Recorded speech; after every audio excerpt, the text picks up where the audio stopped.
So I'm Teri Farr, and I came here in 2000.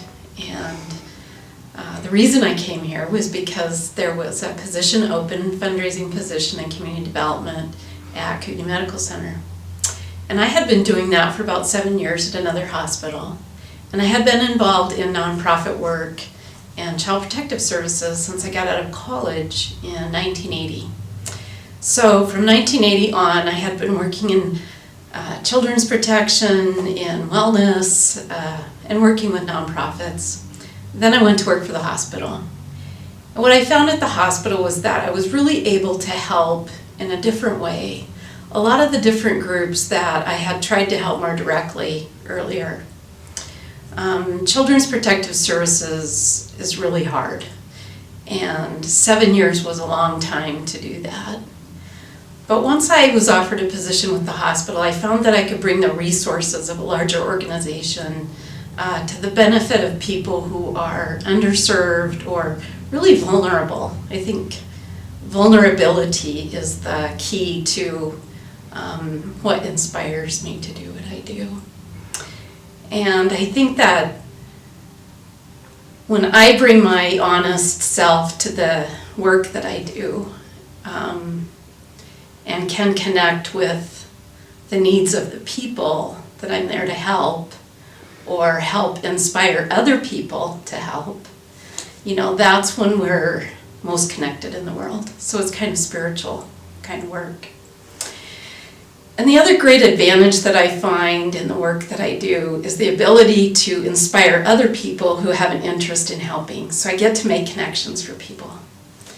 I get to connect people who want to make a difference with the needs that are out there and the people who need their help.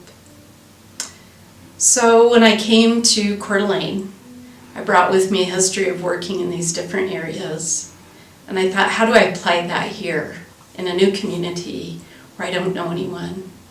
So my work with the hospital enabled me to work with so many different organizations, from Chamber of Commerce on the business side to CASA, to different wellness programs, a community linkages program that looks at the health needs of the community. And because my role really is community oriented, I really had an opportunity to make a difference on behalf of the hospital. So over the years, the work I've done has really grown into more of a fundraising role.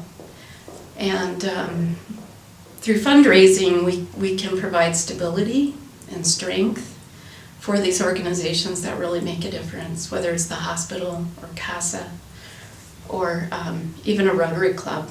So when we think about fundraising for the hospital, I know a lot of people think about, well, you just raise money for large pieces of equipment, which we do, and that equipment really saves lives.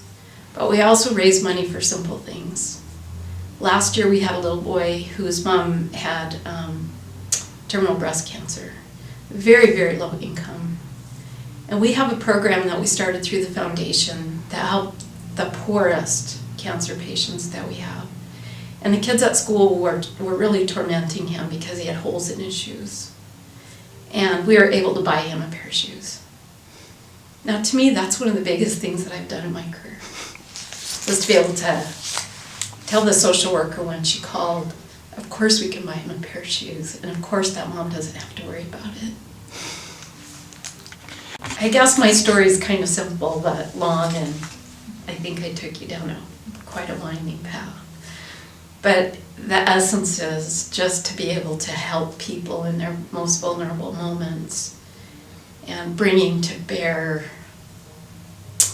this unique position that I hold to connect the people who can help with the people who need the help.